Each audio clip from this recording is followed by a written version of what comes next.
श्री गणेशाय नमः। श्री जानकी वल्लभो विजयते। श्री रामचरितमानस हिंदी में प्रथम सोपान बालकांड।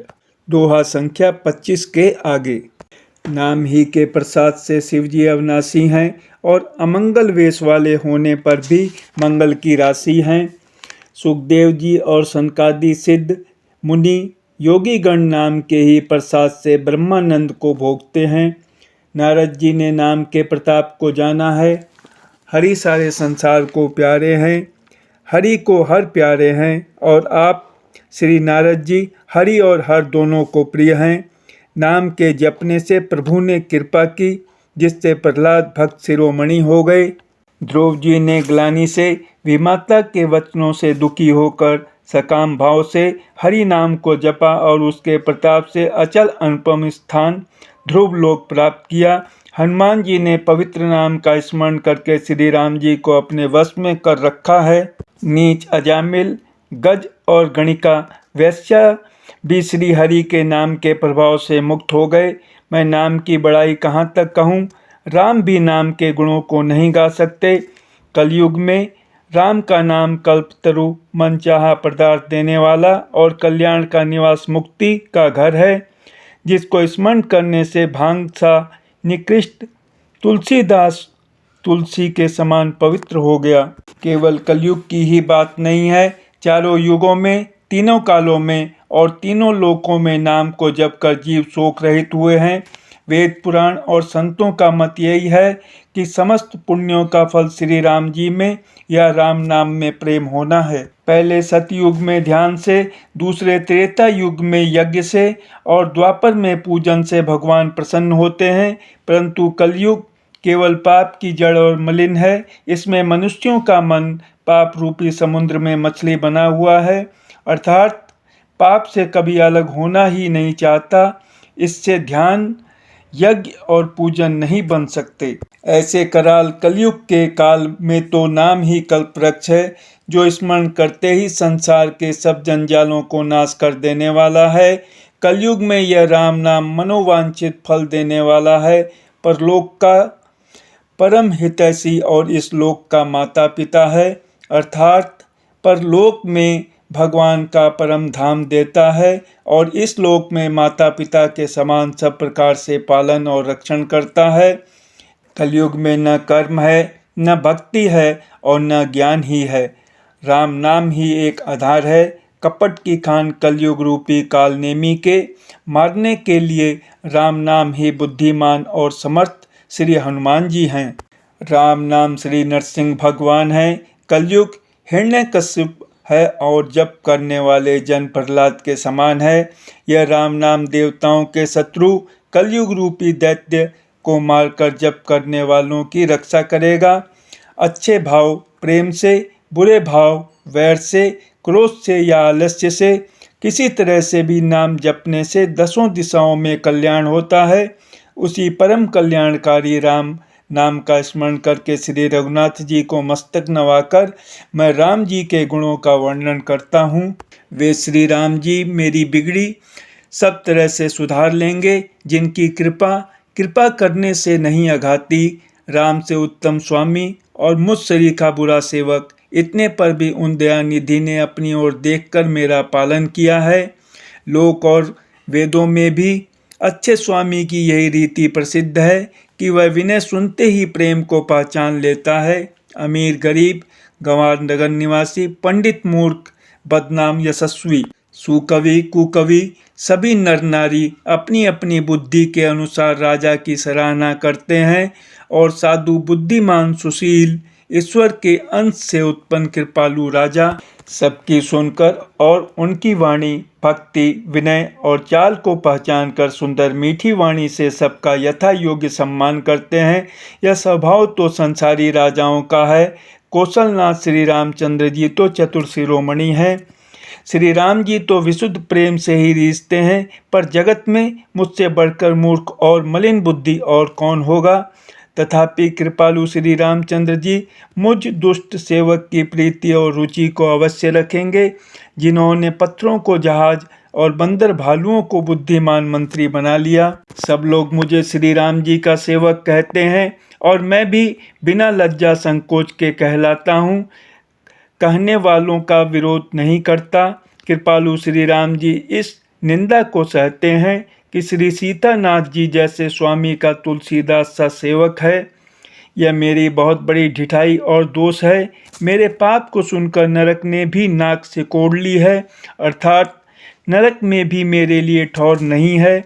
यह समझकर मुझे अपने ही कल्पित डर से डर हो रहा है, किंतु भगवान श्री रामचंद्र जी ने तो स्वप्न में भी इस पर मेरी इस ढिठाई और दोष पर ध्यान नहीं दिया। वरन मेरे प्रभु श्री रामचंद्र जी ने तो इस बात को सुनकर, देखकर और अपने सुचित रूपी चक्षु से भी निरीक्षण कर मेरी भक्ति और बुद्धि की उल्टे सराहना की, क्योंकि कहने में चाहे बिगड़ जाए, अर्थात मैं चाहे अपने को भगवान का सेवक कहता कहलाता रहूं, परंतु हृदय में अच्छापन होना चाहिए। हृदय में तो अपने को उनका सेवक बनने योग्य नहीं मानकर पापी और दीन ही मानता हूँ। यह अच्छापन है। श्री रामचंद्र जी भी दास के हृदय की अच्छी स्थिति जानकर रीझ जाते हैं। प्रभु के चित्त में अपने भक्तों की हुई भूल चूक याद नहीं रहती, वे उसे भूल जाते हैं और उनके हृदय की अच्छाई नेकी को 100 बार याद करते रहते हैं। जिस पाप के कारण उन्होंने बाली को ब्यात की तरह मारा था, वैसी ही कुचाल फिर सुग्रीव ने चली। वही करनी विभीषण की थी, परंतु श्री रामचंद्र जी ने स्वप्न में भी उसका मन में विचार नहीं किया। उल्टे भरत जी से मिलने के समय श्री रघुनाथ जी ने उनका सम्मान किया और राजसभा में भी उनके गुणों का बखान किया। प्रभु श्री रामचंद्र जी तो वृक्ष के नीचे और बंदर डाली पर, अर्थात कहाँ मर्यादा पुरुषोत्तम सच्चिदानंद घन परमात्मा श्री राम जी और कहाँ पेड़ों की शाखाओं पर कूदने वाले बंदर, परंतु ऐसे बंदरों को भी उन्होंने अपने समान बना लिया। तुलसीदास जी कहते हैं कि श्री रामचंद्र जी सरीखे शील निधान स्वामी कहीं भी नहीं है। हे श्री राम जी, आपकी अच्छाई से सभी का भला है, अर्थात आपका कल्याणमय स्वभाव सभी का कल्याण करने वाला है। यदि यह बात सच है तो तुलसीदास का भी सदा कल्याण ही होगा। इस प्रकार अपने गुण दोषों को कहकर और सबको फिर सिर नवाकर मैं श्री रघुनाथ जी का निर्मल यश वर्णन करता हूँ, जिसके सुनने से कलयुग के पाप नष्ट हो जाते हैं। मुनि याज्ञवल्क्य जी जो सुहावनी कथा मुनि श्रेष्ठ भारद्वाज जी को सुनाई थी, उसी संवाद को मैं बखान कर कहूँगा। सब सज्जन सुख का अनुभव करते हुए उसे सुने।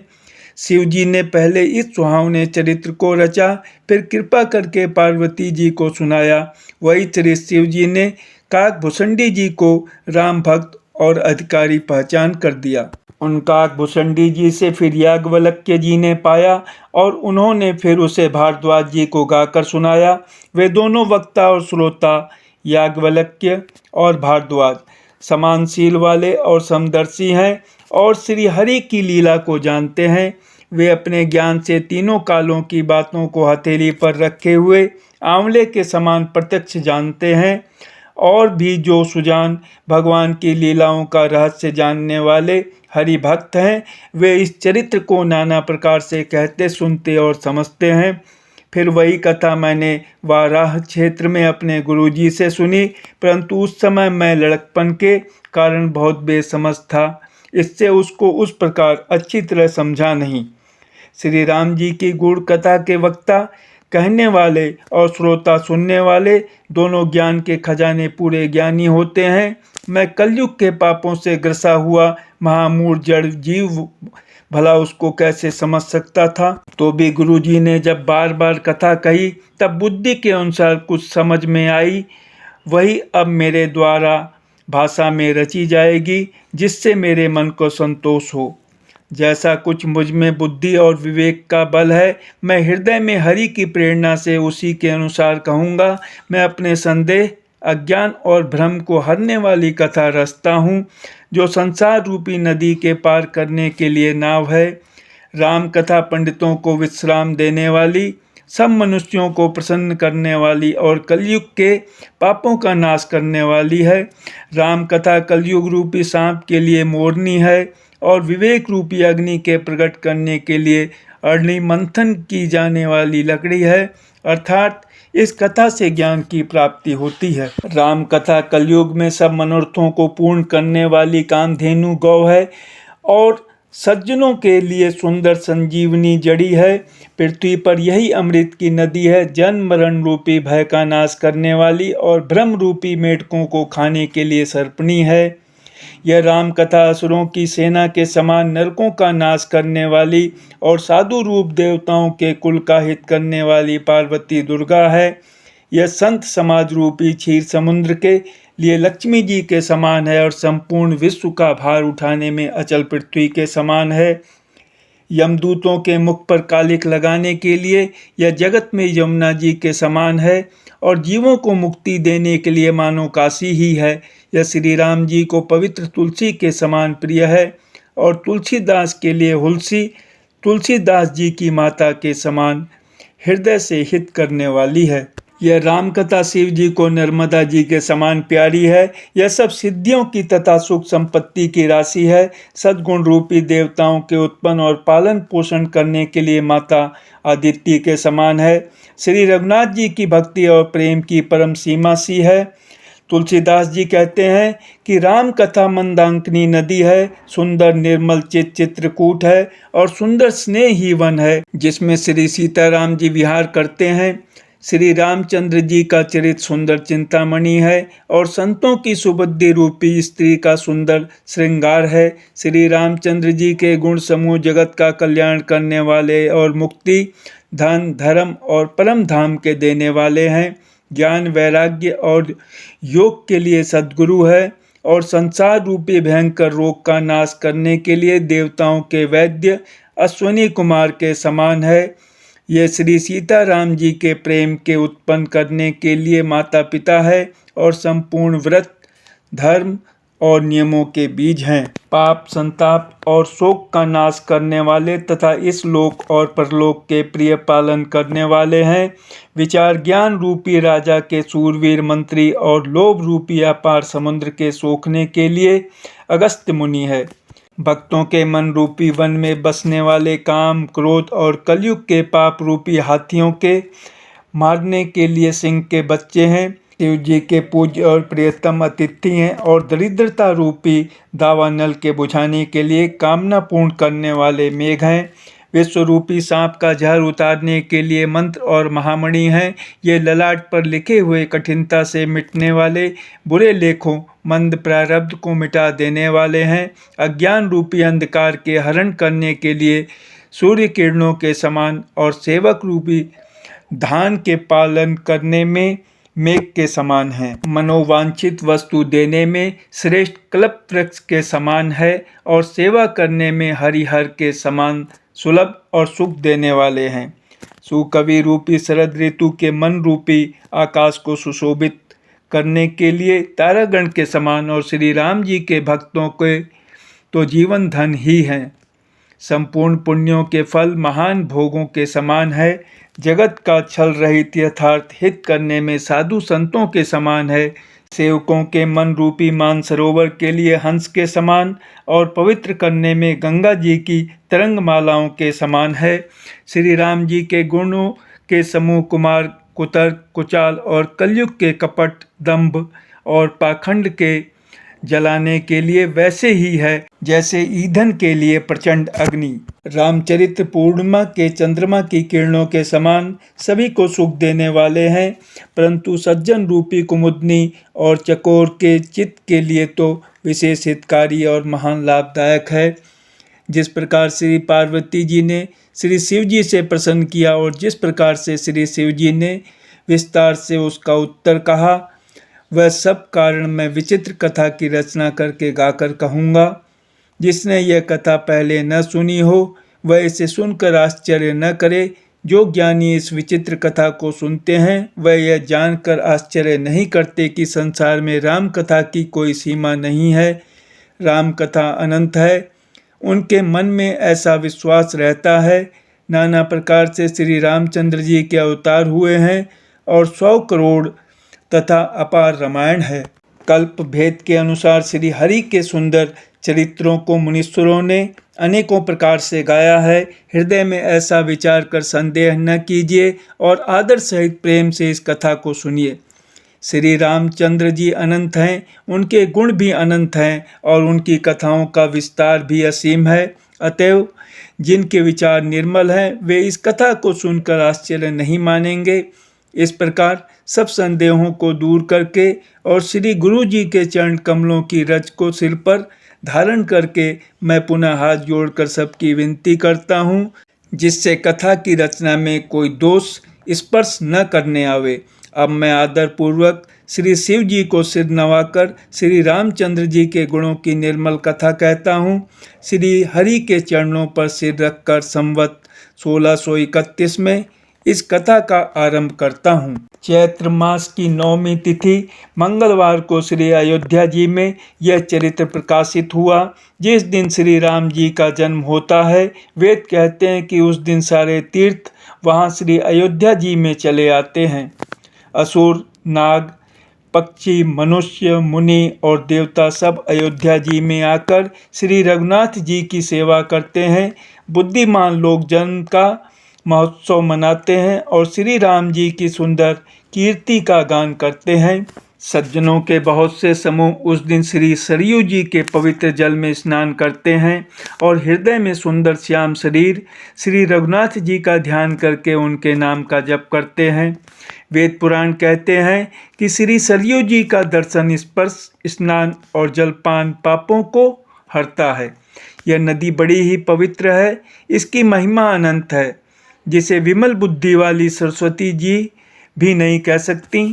यह शोभायमान अयोध्यापुरी श्री रामचंद्र जी के परम धाम की देने वाली है। सब लोकों में प्रसिद्ध है और अत्यंत पवित्र है। जगत में अंडज, स्वेदज, उद्भिज और जलायुज 4 खानी प्रकार के अनंत जीव हैं।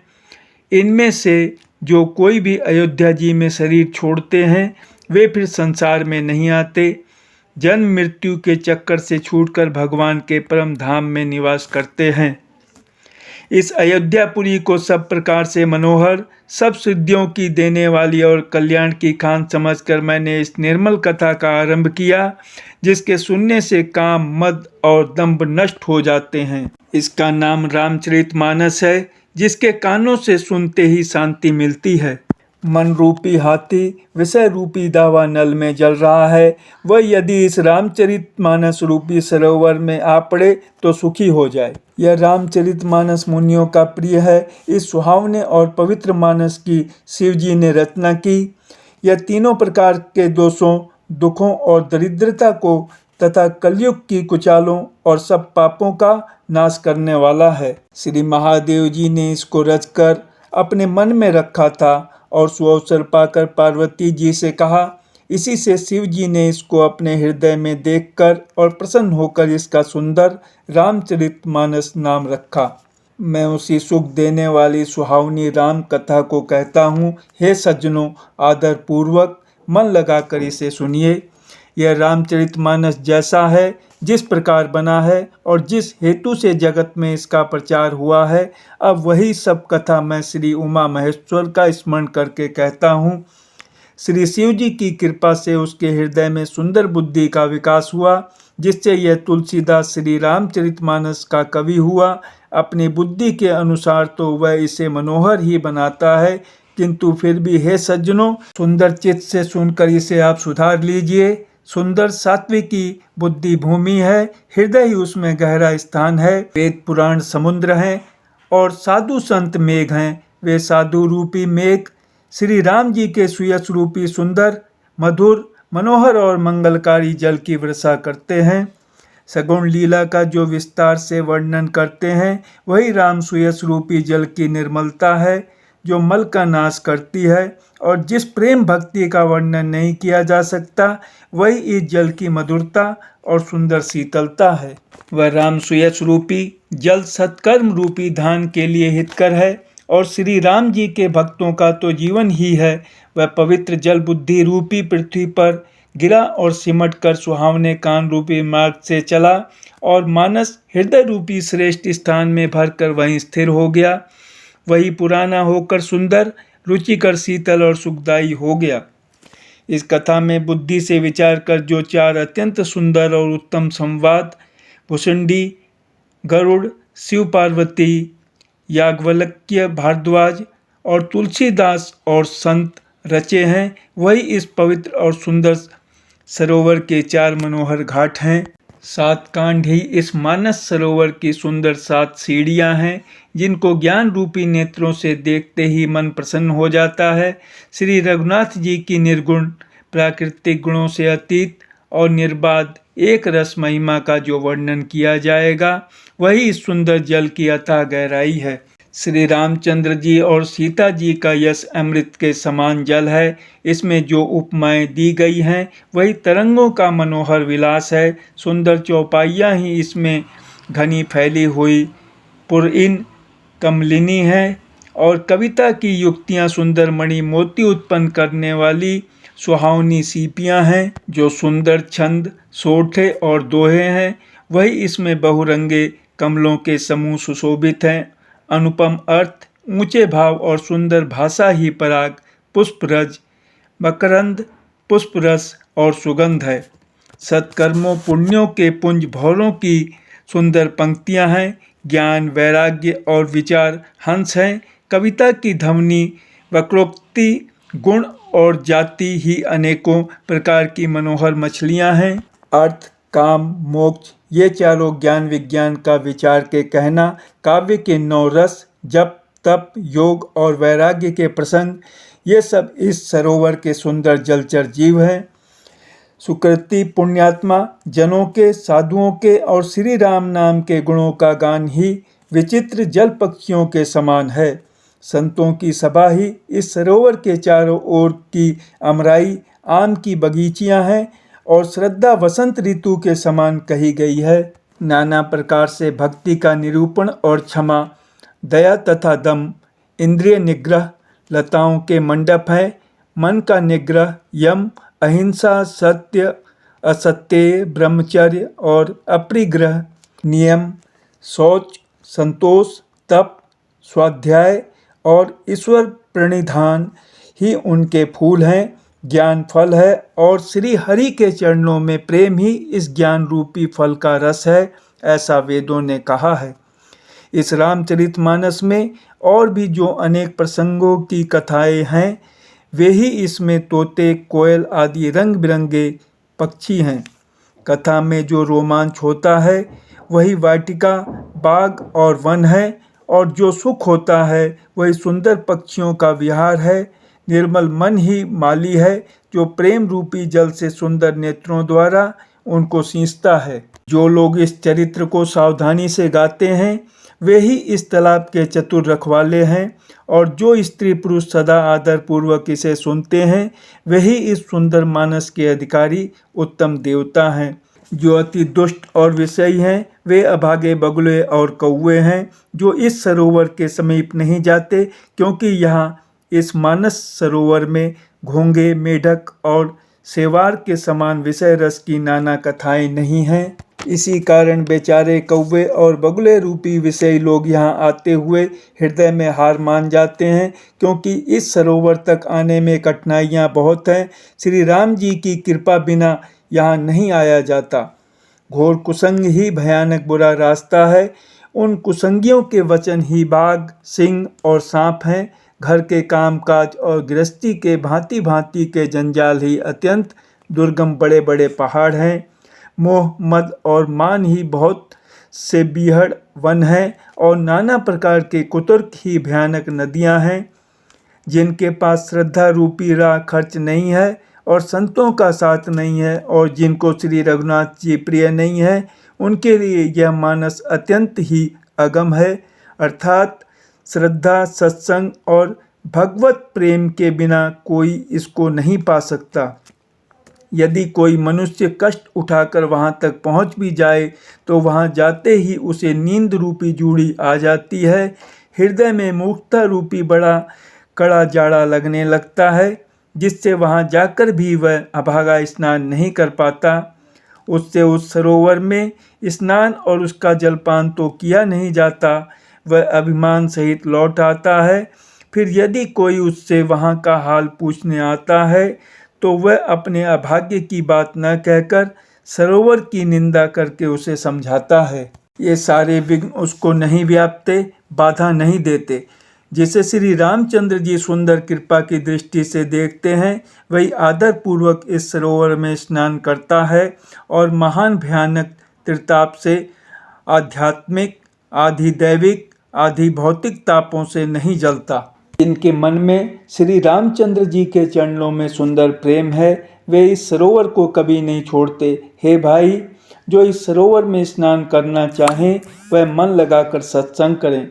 ऐसे मानस सरोवर को हृदय के नेत्रों से देखकर और उसमें गोता लगाकर कवि की बुद्धि निर्मल हो गई। हृदय में आनंद और उत्साह भर गया और प्रेम तथा आनंद का प्रवाह उमड़ आया। उससे वह सुंदर कविता रूपी नदी बह निकली, जिसमें श्री राम जी का निर्मल यश रूपी जल भरा है।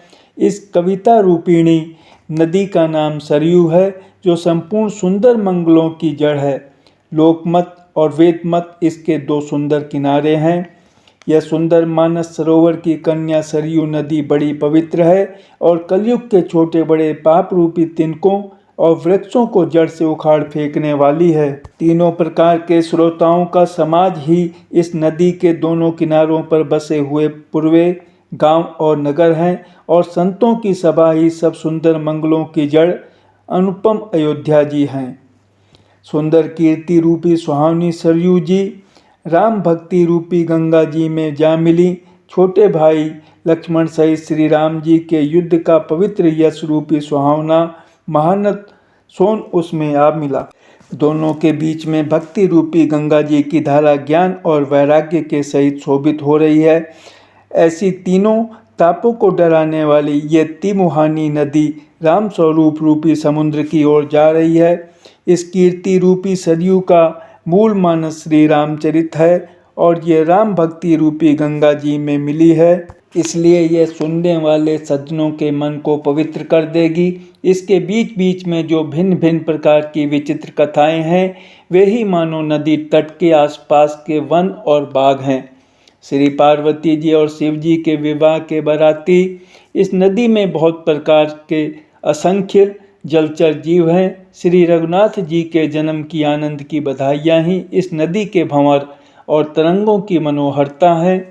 चारों भाइयों के जो बाल चरित हैं, वे ही इसमें खिले हुए रंग बिरंगे बहुत से कमल हैं। महाराज श्री दशरथ जी तथा उनकी रानियों और कुटुंबियों के सत्कर्म पुण्य ही भ्रमर और जल पक्षी हैं। श्री सीता जी के स्वयंवर की जो सुंदर कथा है, वही इस नदी में सुहावनी छवि छा रही है। अनेकों सुंदर विचारपूर्ण प्रश्न ही इस नदी की नावें हैं और उनके विवेक युक्त उत्तर ही चतुर केवट हैं। इस कथा को सुनकर पीछे जो आपस में चर्चा होती है, वही इस नदी के सहारे सहारे चलने वाले यात्रियों का समाज शोभा पा रहा है।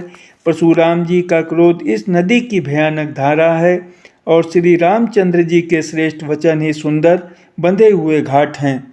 भाइयों सहित श्री रामचंद्र जी के विवाह का उत्साह ही इस कथा नदी की कल्याणकारिणी बाढ़ है, जो सभी को सुख देने वाली है। इसके कहने सुनने में जो हर्षित और पुलकित होते हैं, वे ही पुण्यात्मा पुरुष हैं, जो प्रसन्न मन से इस नदी में नहाते हैं। श्री रामचंद्र जी के राज तिलक के लिए जो मंगल साज सजाया गया, वही मानव पर्व के समय इस नदी पर यात्रियों के समूह इकट्ठे हुए हैं।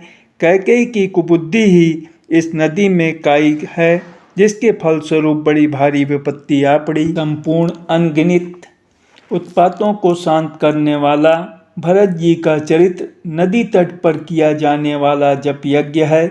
कलयुग के पापों और दुष्टों के अवगुणों के जो वर्णन है, वे ही इस नदी के जल का कीचड़ और बगुले कौवे हैं। यह कीर्ति रूपनी नदी छहों ऋतुओं में सुंदर है। सभी समय यह परम सुहावनी और अत्यंत पवित्र है। इसमें शिव पार्वती का विवाह हेमंत ऋतु है। श्री रामचंद्र जी के जन्म का उत्सव सुखदायी शिशिर ऋतु है। श्री रामचंद्र जी के विवाह समाज का वर्णन ही आनंद मंगलमय ऋतुराज वसंत है।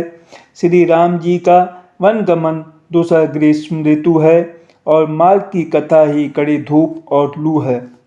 राक्षसों के साथ घोर युद्ध ही वर्षा ऋतु है, जो देव कुल रूपी धान के लिए सुंदर कल्याण करने वाली है। रामचंद्र जी के राज्यकाल का जो सुख, विनम्रता और बड़ाई है, वही निर्मल सुख देने वाली सुहावनी शरद ऋतु है। सती शिरोमणि श्री सीता जी के गुणों की जो कथा है, वही इस जल का निर्मल और अनुपम गुण है। श्री भरत जी का स्वभाव इस नदी की सुंदर शीतलता है, जो सदा एक सी रहती है और जिसका वर्णन नहीं किया जा सकता। चारों भाइयों का परस्पर देखना, बोलना, मिलना, एक दूसरे से प्रेम करना, हंसना और सुंदर भाईपना इस जल की मधुरता और सुगंध है। मेरा आर्त भाव, विनय और दीनता इस सुंदर और निर्मल जल का कम हल्कापन नहीं है, अर्थात अत्यंत हल्कापन है। यह जल बड़ा ही अनोखा है, जो सुनने से ही गुण करता है और आशा रूपी प्यास को और मन के मैल को दूर कर देता है। यह जल श्री रामचंद्र जी के सुंदर प्रेम को पुष्ट करता है, कलयुग के समस्त पापों और उनसे होने वाली ग्लानि को हर लेता है, संसार के जन्म मृत्यु रूप श्रम को सोख लेता है, संतोष को भी संतुष्ट करता है और पाप, ताप, दरिद्रता और दोषों को नष्ट कर देता है। यह जल काम, क्रोध, मद और मोह का नाश करने वाला और निर्मल ज्ञान और वैराग्य का बढ़ाने वाला है। इसमें आदर पूर्वक स्नान करने से और इसे पीने से हृदय में रहने वाले सब पाप ताप मिट जाते हैं। जिन्होंने इस रामसूयस रूपी जल से अपने हृदय को नहीं धोया, वे कायर कली काल के द्वारा ठगे गए।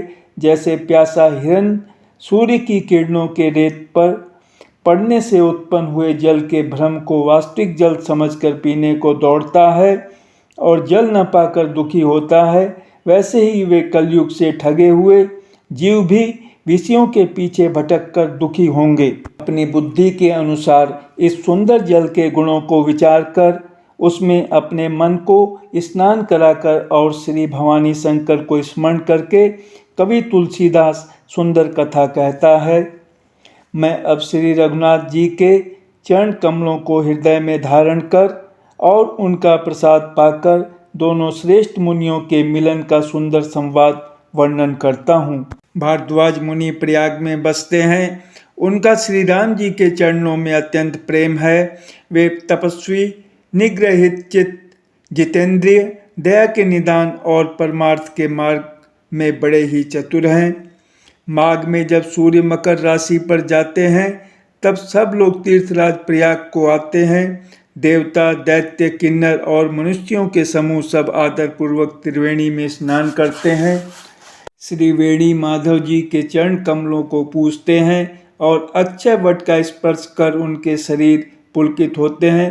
भारद्वाज जी का आश्रम बहुत ही पवित्र, परम रमणीय और श्रेष्ठ मुनियों के मन को भाने वाला है। तीर्थराज प्रयाग में जो स्नान करने जाते हैं, उन ऋषि मुनियों का समाज वहाँ भारद्वाज के आश्रम में जुटता है।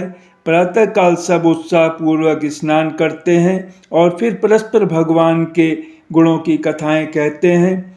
ब्रह्म का निरूपण, धर्म का विधान और तत्वों के विभाग का वर्णन करते हैं तथा ज्ञान वैराग्य से युक्त भगवान की भक्ति का कथन करते हैं।